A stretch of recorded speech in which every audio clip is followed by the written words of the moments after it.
शाम के 5 बज रहे हैं। अब देखिए 24 घंटे 24 रिपोर्टर। सबसे पहले इस शो की 4 बड़ी खबरों पर नजर डाल लेते हैं। पंकज झा बताएंगे, एक होने से पहले फिर टूटा जनता परिवार। बिहार में लालू नीतीश के खिलाफ लड़ेगी मुलायम की पार्टी। नीतीश के तरीके से खुश नहीं हैं मुलायम सिंह यादव। राजन सिंह बताएंगे, इकोनॉमिक टाइम्स की रिपोर्ट के मुताबिक स्वच्छ भारत मिशन की प्रमुख IAS विजय लक्ष्मी जोशी ने अचानक लिया VRS। आशीष कुमार सिंह बताएंगे, कांग्रेस नेता जयराम रमेश ने अपनी किताब to the brink and back में लिखा है कि कांग्रेस का मानना है कि अयोध्या के विवादित ढांचे को ढहाने की घटना को रोकने के लिए तत्कालीन प्रधानमंत्री नरसिम्हा राव ने जरूरी कदम नहीं उठाए थे। उमेश पाठक बताएंगे, CPI नेता अतुल अंजान का बयान, सनी लियोनी के कॉन्डोम वाले विज्ञापन से बढ़ रहे हैं रेप। आगे देखिए सबसे बड़ी खबर।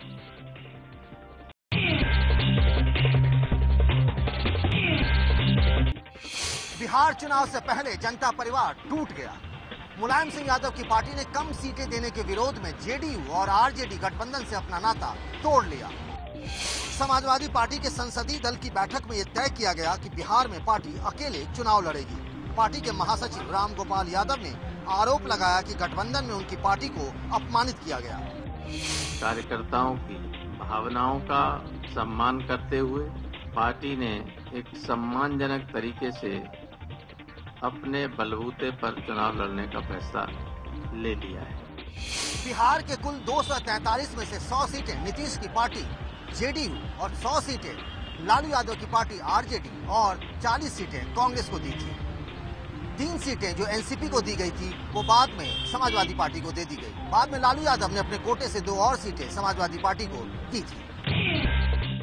कहीं न कहीं शरीर से आज आत्मा अलग हो गया है। ये जो जनता परिवार इन्होंने बनाया था, मुलायम सिंह जी इसके अध्यक्ष थे, उन्होंने ही इसको आगे बढ़ाया था।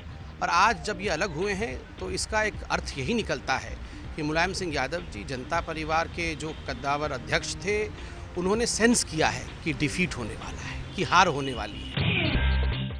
दोनों का हटना, दोनों पार्टी का दुर्भाग्यपूर्ण मैं मानता हूँ, लेकिन इसका कारण मैं समझता हूं कि जरूर संवादहीनता की स्थिति है।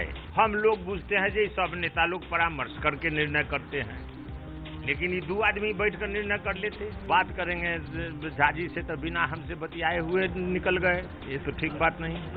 तो इसलिए हम उनको मनावेंगे कि वो एक साथ रहना चाहिए, अभी कठिन घड़ी है।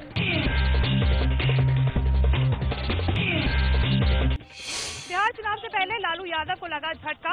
RJD के पूर्व सांसद और पूर्व केंद्रीय मंत्री रघुनाथ झा ने पार्टी से इस्तीफा दे दिया है। रघुनाथ झा RJD के ब्राह्मण समाज का चेहरा माने जाते रहे हैं। लालू के साथ वो लंबे समय से रहे, लेकिन साल 1998 में लालू का साथ छोड़ JDU में शामिल हो गए थे। हालांकि 2004 में वो फिर लालू के साथ आए और बेतिया लोकसभा सीट से सांसद बने। UPA 1 की सरकार में रघुनाथ झा केंद्रीय राज्य मंत्री बने। रघुनाथ झा लंबे समय तक शिवहर के विधायक रहे और बिहार में कई अहम मंत्रालय में मंत्री पद भी संभाला।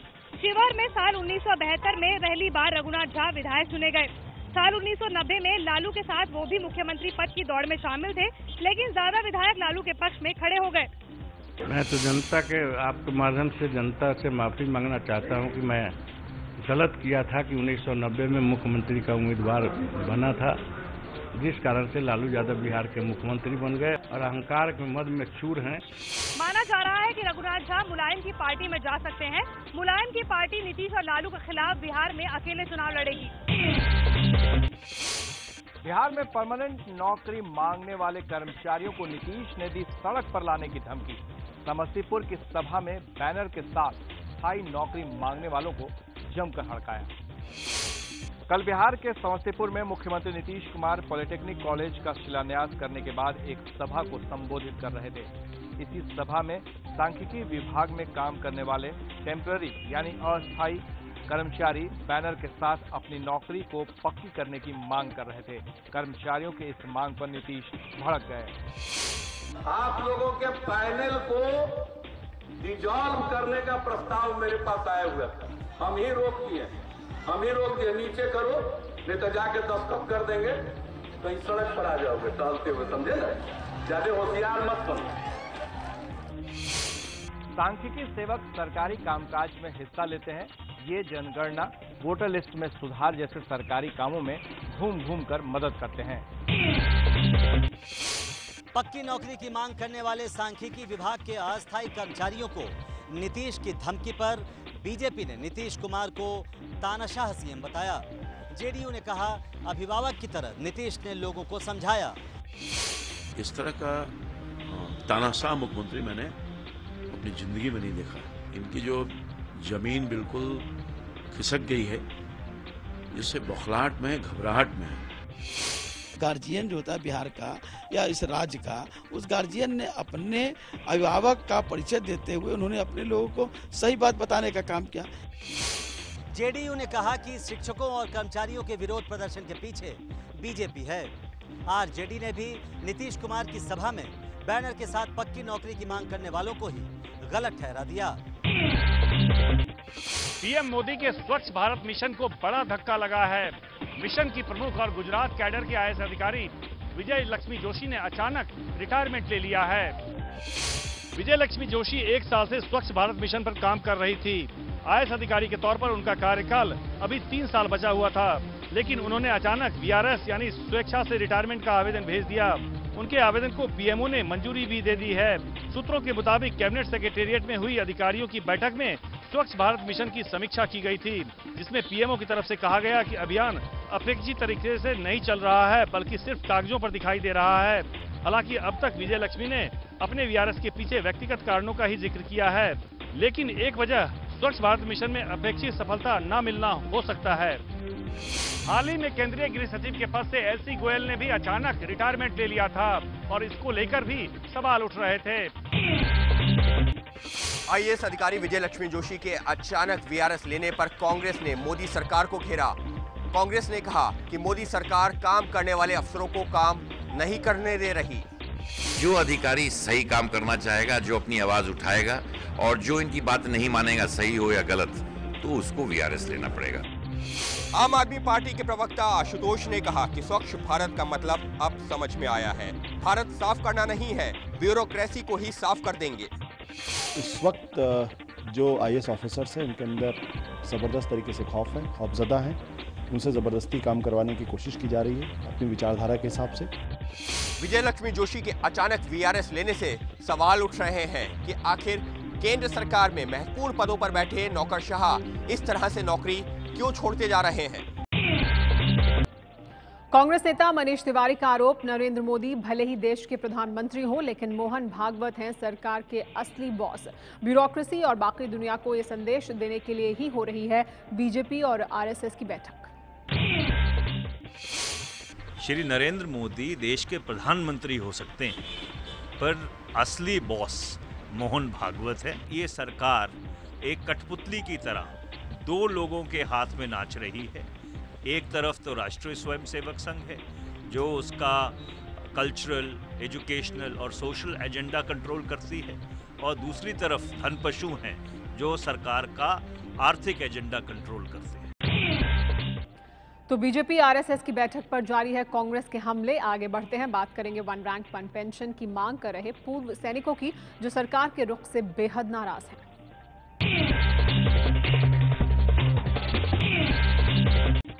1 रैंक 1 पेंशन की मांग कर रहे पूर्व सैनिकों ने दोहराई हर साल पेंशन में संशोधन की मांग। 5 साल में समीक्षा की सरकार की पेशकश ठुकराई। सरकार की तरफ से जो आजकल स्टेटमेंट्स आ रही हैं, उनमें तथ्य कोई भी नहीं है। अब ये सरकार ने ऐसा क्यों कर रही है, अपने पूर्व सैनिकों के साथ क्यों दुर्व्यवहार करना चाहती है, उनकी इमेज क्यों खराब करना चाहती है, ये सरकार को सोचना पड़ेगा। जो सरकार देना मांगती है 1 रैंक एंड 5 पेंशन, 5 साल का रिव्यू, तो हमारा तो बेसिक मुद्दा ही खत्म हो गया सर। अगर आप हर 6 महीने में पूरे हिंदुस्तान के करोड़ों एम्प्लॉइज का ये कैलकुलेट कर सकते हो, तो 26 लाख पेंशनर्स का ये कैलकुलेशन करने में कौन सी मुश्किल है। पूर्व सैनिकों की मांग है कि अगर 1 रैंक 1 पेंशन लागू होती है तो सरकार को हर साल करीब 33 से 34 करोड़ रुपए ज्यादा खर्च करना होगा, जो कि बहुत बड़ी रकम नहीं है। पूर्व सैनिकों के मुताबिक ये आकलन खुद रक्षा मंत्रालय का है। रेलवे के विकास पर 8.5 लाख करोड़ रुपए खर्च करेगी केंद्र सरकार। वित्त राज्य मंत्री जयंत सिन्हा ने किया बड़ा ऐलान। समाचार एजेंसी पीटीआई के मुताबिक वित्त राज्य मंत्री जयंत सिन्हा ने कहा है, रेलवे में पिछले 1 दशक के दौरान बेहद कम निवेश किया गया, लेकिन अब हमने रेलवे में 8.5 लाख करोड़ रुपए का निवेश करने का फैसला किया है। ये कोई मामूली बात नहीं है। इससे भारत में रेलवे की तस्वीर ही बदल जाएगी। जयंत सिन्हा ने ये बात दिल्ली में एक कार्यक्रम के दौरान कही। जीएसटी बिल को देश की अर्थव्यवस्था के लिए बेहद जरूरी बताते हुए उन्होंने विपक्ष से इसे पास कराने की अपील भी की। To the brink and back, ये किताब लिखी है कांग्रेस के वरिष्ठ नेता, पूर्व केंद्रीय मंत्री और हम कह सकते हैं कांग्रेस के वरिष्ठ रणनीतिकार जयराम रमेश ने। पीवी नरसिम्हा राव, डॉक्टर मनमोहन सिंह की भूमिका पर यह किताब है। हमारे साथ खासतौर पर बात करने के लिए अभी जयराम रमेश खुद हैं। आपको अफसोस होता है कि नहीं कि आपकी पार्टी, कांग्रेस पार्टी ने उस आदमी को महत्व दिया ही नहीं जो डिजर्व करता था, जिसकी बात आज आप कर रहे हैं?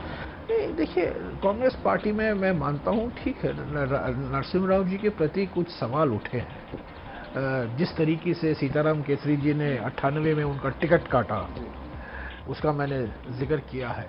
ये अयोध्या में जो कांड घटा, अयोध्या जो 6 दिसंबर 92 में जो बाबरी मस्जिद को गिराया गया, कांग्रेस पार्टी में ये मानना है कि प्रधानमंत्री ने जो कार्रवाई करने की जरूरत थी उन्होंने नहीं की। और कई लोगों का मानना है कि राष्ट्रपति शासन लागू करना चाहिए था उत्तर प्रदेश में। गांधी फैमिली का ये मानना है? नहीं, सभी कांग्रेस पार्टी का मानना है, गांधी फैमिली का नहीं। कांग्रेस पार्टी वाले कार्यकर्ता का मानना है, नेताओं का मानना है कि राष्ट्रपति शासन क्यों नहीं लागू की। मैं समझता हूं बाबरी मस्जिद के गिराने के लिए नरसिम्हा राव जी कुछ भी कहें, अपनी वकालत ने उन्होंने खूब की है, फिर भी कई लोगों का मानना है कांग्रेस पार्टी में कि उन्होंने सख्ती के साथ कल्याण सिंह जी की सरकार के खिलाफ कार्रवाई नहीं की। और इस वजह 6 दिसंबर के बाद उन्होंने बर्खास्त कर दिया, और 6 दिसंबर के पहले उन्होंने कुछ कार्रवाई नहीं की। सीपीआई नेता अतुल अंजान ने सनी लियोनी के कंडोम के विज्ञापन को रेप की बढ़ती हुई घटनाओं के लिए जिम्मेदार ठहराया। एक कंडोम कंपनी के विज्ञापन में आजकल टीवी पर सनी लियोनी खूब दिख रही हैं। सनी लियोनी के कंडोम वाले विज्ञापन की भाषा अश्लील बताते हुए अतुल अंजान ने कहा कि पिछले 1 महीने से दूरदर्शन पर सनी लियोनी के कंडोम का विज्ञापन लगातार दिखाया जा रहा है, जबकि यूपीए सरकार ने विज्ञापन रुकवा दिए थे। अंजान ने सनी लियोनी को पोर्न यानी नंगी फिल्मों का स्टार बताया। इसकी वजह से भी रेप के प्रति लोगों का उन्माद पैदा हुआ। जब यूपीए की सरकार थी तब सुषमा स्वराज इस मुद्दे को बाखूबी रख रही थी, इसका विरोध कर रही थी, लेकिन अब सुषमा स्वराज को नहीं दिख रहा है। अब शायद उस नृत्य में उन्हें मजा आ रहा है। सरकार के बाहर रहने पर दूसरी समझ होती है, सरकार में आकर नाचने का दूसरा अंदाज होता है। अतुल अंजान ने केंद्र सरकार से सनी लियोनी के विज्ञापन पर रोक लगाने की मांग की है। दिल्ली सरकार के राशन की दुकानों से भी प्याज गायब है। इस वक्त हम उप मुख्यमंत्री मनीष सिसोदिया के विधानसभा क्षेत्र पटपड़गंज के एक राशन की दुकान पर हैं। यहाँ पर हमें दुकानदार ने बताया है कि प्याज नहीं मिल रहा। कब से प्याज नहीं आ रहा? सर, कल खत्म हुआ था। कल खत्म हुआ था और आज सप्लाई नहीं हुई? हाँ, सप्लाई नहीं है, कल वाला आएगा, फिर देंगे। ठीक है, लेकिन आप मुझे वैसे तो बता रहे थे कि 3-4 दिन से नहीं आ रहा। चैनल पे बुलवा रहे हो तो क्या करें? नहीं, तो कैमरे पे भी सच बोलिए ना, पिछले कितने दिनों से नहीं आ रहा? नहीं, परसों खत्म हुआ सुबह। अच्छा, तो फिर कल वाला भी शो कर दोगे आप? हाँ। परसों खत्म हो गया था सुबह। 2 दिन से प्याज नहीं आया? 2 दिन से प्याज नहीं है। अच्छा, आज शायद आ जाएगा। ठीक है, तो लगभग कितना प्याज आया था जो खत्म हो गया? 3.5 quintal, 3 quintal 60 kilo. 3 quintal 60 kilo आया था। कितने दिन पहले आया था?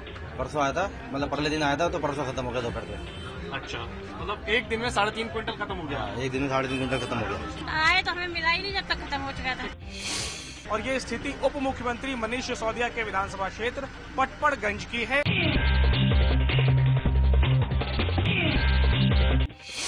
स्टार इंडिया के पूर्व सीईओ पीटर मुखर्जी गुरुवार को दूसरी बार खार पुलिस स्टेशन पहुंचे हैं। बुधवार को करीब 12 घंटे तक उनसे मुंबई पुलिस ने पूछताछ की और बुधवार को इस पूछताछ में मुंबई पुलिस ने उनसे प्रॉपर्टी, पैसा और इंद्राणी के साथ जो उनके संबंध थे और राहुल मुखर्जी, शीना मुखर्जी के बीच के रिश्ते, इन सारे सवालों के जवाब उनसे लिए हैं। आज दोबारा से मुंबई पुलिस पीटर मुखर्जी से जो पारिवारिक जो नाते थे या जो पारिवारिक झगड़ा इन लोगों के बीच में था, उसके बारे में मुंबई पुलिस उनसे जानेगी। इसके अलावा शीना के बारे में वो क्या जानते हैं, मिखाइल बोरा के बारे में वो क्या जानते हैं, और राहुल और अपनी पहली पत्नी या इंद्राणी मुखर्जी के बारे में वो क्या जानते हैं, उनके संबंधों के बारे में, उनके रिश्तों के बारे में, ये सारी जानकारियां आज मुंबई पुलिस उनसे लेने जा रही है। अंग्रेजी अखबार डीएनए ने शीना बोरा की डायरी मिलने का दावा किया है। अखबार के मुताबिक शीना ने अपनी डायरी में इंद्राणी के लिए लिखा था, तुम डायन निकली मां। डीएनए अखबार के मुताबिक शीना ने साल 2003 में डायरी में लिखा है, हैप्पी बर्थडे टू मी, लेकिन मैं खुश नहीं हूँ। ऐसा लगता है कि मेरी जिंदगी में कुछ भी नहीं है, मेरा भविष्य अंधेरे में डूबा है, मुझे अब माँ से नफरत है, वो माँ नहीं है, डायन है। अखबार के मुताबिक शीना ने पिता सिद्धार्थ के लिए लिखा है, सुबह 7:30 से रात 8:30 बजे तक स्कूल कोचिंग में व्यस्त रहती हूँ, वक्त नहीं मिल पाता। आपने कहा था पहले पढ़ाई बाद में स्टाइल, आपके कहने पर मैंने नाखून काट लिए हैं। आप मुझसे दिसंबर में गुवाहाटी आकर मिले। डायरी में लिखी बातों से लगता है कि शीना इंद्राणी और पीटर मुखर्जी की शादी से खुश नहीं थी। अखबार के मुताबिक शीना ने इस बारे में लिखा है, नाना नानी माँ और पीटर की शादी से खुश हैं, लेकिन मुझे ये ठीक नहीं लगा। मेरे भीतर दर्द और आंसू हैं। ये कब, कहां और किसके सामने निकलेंगे मुझे भी नहीं पता। राष्ट्रपति से मेडल लेने आ रही ग्वालियर की शिक्षिका के साथ ट्रेन में लूटपाट, अस्पताल में भर्ती शिक्षिका। 5 सितंबर को शिक्षक दिवस के दिन रेखा को राष्ट्रपति से मिलना है पुरस्कार। ग्वालियर से दिल्ली जा रही शिक्षिका रेखा सक्सेना के साथ चलती ट्रेन में हुई है लूटपाट। लूटपाट की यह घटना यूपी के आगरा से मथुरा के बीच समता एक्सप्रेस में हुई है। रेखा राष्ट्रपति से मेडल लेने दिल्ली जा रही थी। AC1 कोच में बैठी रेखा और उसके भाई को यात्री बनकर आए बदमाशों ने पहले बेहोशी वाला स्प्रे डालकर बेहोश कर दिया और फिर 50,000 रुपए और पर्स में रखा सामान लूटकर फरार हो गए। लूटपाट के दौरान शिक्षिका घायल हो गई, उन्हें दिल्ली के मूलचंद अस्पताल में भर्ती कराया गया है।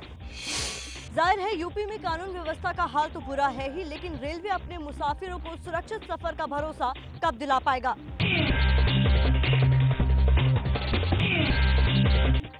बेंगलुरु में 26 साल की फैशन डिजाइनर ईशा हांडा ने की खुदकुशी। मरने से पहले 2 दिन तक इंटरनेट पर खुदकुशी के तरीकों पर कर रही थी खोज।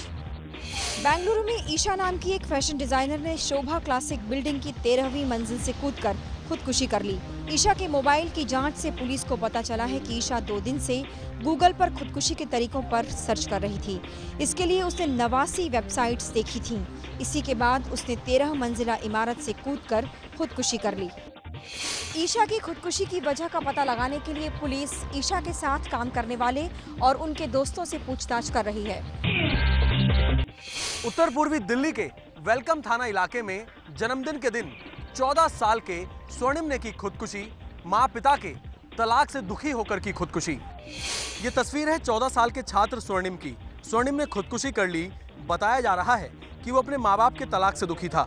कक्षा 9 में पढ़ने वाला 14 साल का स्वर्णिम अपनी मौसी के पास रहता था। पिता मौजपुर में फोटोग्राफर का काम करते हैं। उसकी माँ ने पिता से तलाक ले लिया था और दुबई चली गई थी। स्वर्णिम को लगता था उसकी माँ पैसों के लिए उसे छोड़कर चली गई। स्वर्णिम ने खुदकुशी से पहले व्हाट्सएप पर स्टेटस डाला था जिसमें लिखा था कि मुझे ऐसी दुनिया में नहीं जीना जहां इंसान से ज्यादा पैसे की कीमत है।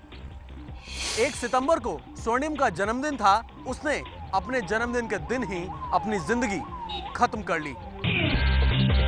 जम्मू कश्मीर के हंदवारा में सुरक्षा बलों ने 4 मिलिटेंटों को मार गिराया है। इनके पास से बड़ी मात्रा में हथियार और गोला बारूद भी बरामद हुआ है। सरहद पार से आई ये वही मिलिटेंट है जो कश्मीर में जहाद के नाम पर बेगुनाहों का खून बहाने आए थे। बुधवार रात 8:30 बजे के करीब इन मिलिटेंटों ने सुरक्षा बलों पर हमला बोला था, जिसके बाद सुरक्षा बलों ने मिलिटेंटों को घेरे में लिया और 4 मिलिटेंटों को मार गिराया। इनके पास से 4 AK-47 राइफल्स और हर राइफल के साथ 5-5 मैगजीन मिली है। जम्मू कश्मीर में हाल के दिनों में सुरक्षा बलों ने मिलिटेंटों के खिलाफ अभियान छेड़ दिया है। इसी का असर है कि हर रोज बड़ी तादाद में मिलिटेंट मारे जा रहे हैं।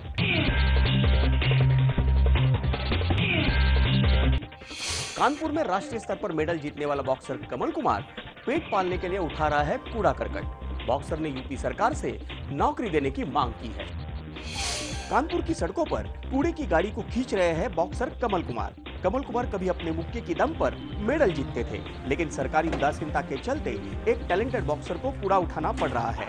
हालांकि अपनी ऐसी हालत के बावजूद कमल अपने बच्चों को बॉक्सिंग सिखाने में लगे हैं। कमल के चारों बच्चे जिला स्तर से लेकर राष्ट्रीय स्तर पर बॉक्सिंग में मेडल जीत रहे हैं।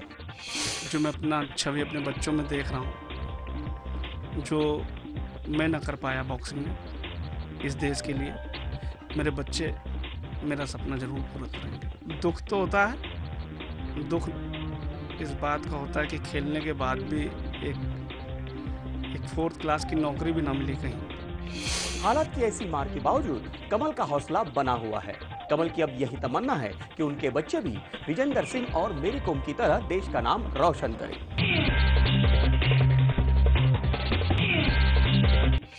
दुनिया के नंबर 1 टेनिस खिलाड़ी नोवाक जोकोविच यूएस ओपन के दूसरे दौर के मुकाबला जीतने के बाद फैंस के साथ किया तौलिया डांस। सोशल मीडिया पर जोकोविच का तौलिया डांस हुआ वायरल। साल के अंतिम ग्रैंड स्लैम यूएस ओपन के दूसरे दौर का मुकाबला जीतने के बाद दुनिया के नंबर 1 खिलाड़ी नोवाक जोकोविच टेनिस कोर्ट में एक फैन के साथ जमकर थिरके।